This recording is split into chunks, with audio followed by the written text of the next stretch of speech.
23 vite nga pavarësimi i Maqedonisë, thuajse asnjë ndërmarrje shtetërore në komunën e Gostivarit nuk funksionon. Shumica e tyre u privatizuan dhe ndëruan profilin e prodhimit. Disa nga ato tashmë janë dhënë me qira dhe përdoren si depo nga subjektet e ndryshme ekonomike.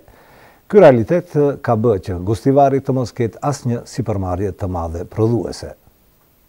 Nga vitin 1945 e deri në vitin 1960 në Gostivar u hapën mbi 10 sipërmarrje industriale.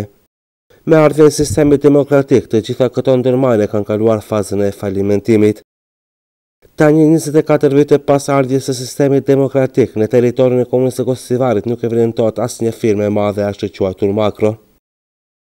Të paktën kështu flasin shifrat nga studimi i kryer nga ana e agjencisë ESA mbi tregun e punës së Gostivarit. Sipas ulëmtimit të ndërmarrjet e vogla dhe të mesme paraqesin ma gjen 99.45% në ekonominë e tregut të Gostivarit. Nebi Jusufi, përfaqësuesi i agjencisë ESA, ma gjen gresh shqetësimin se numri i ndërmarrjeve që lëvizin nga ndërmarrjet e mesme në të vogla 3 viteve të fundit është tejet i madh. Sipas tij, ky fakt është shqetësues sepse duhet të ndodhte kundërta. Sipërmarrjet e vogla të shndrohen të mesme, vetëm atëherë mund të ketë zhvillim ekonomik. Numri i ndërmarrjeve të vogla dhe të mesme në komunën e Gostivarit është normalisht konstant, sigurisht në nivel shtetëror është 99.45% prezente në ekonominë e tregut Gostivarit, por ajo që ndoshta themi është brengose që numri i ndërmarrjeve themi nga të vogla në mikro në 3 vitet e fundit ka një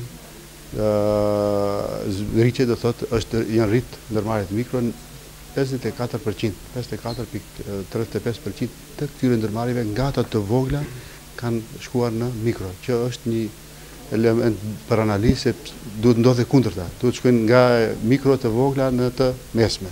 Në kohën e sistemit monis një ndërmarrje shtetërore kishte të angazhuar të paktën 500 persona të papunë.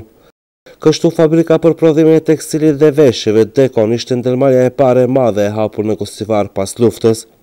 Investimi i dytë në industrinë tekstile të Gostivarit ishte hapja e ndërmarrjes për prodhime themelore të pulhurave, shtofave Gotex në vitin 1985. Ndërtimi i hidrocentrale që filloi në vitin 1947 ishte ndërmarrja e parë serioze industriale në komunë. Hidrocentrali Mavro filloi me punë në vitin 1957, ndërsa u lëshua në punë nga presidenti i atëhershëm Tito. Bujqësia po ashtu ishte modernizuar pas luftës së dytë botërore.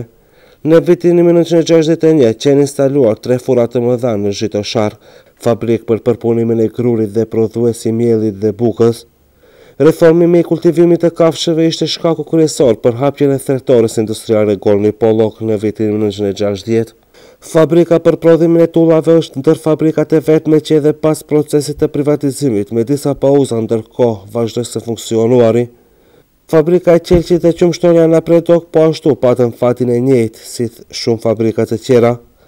Në këtë periudhë ndërmarrjet e para nga Gostivari punësuan rreth 7.000 punëtor.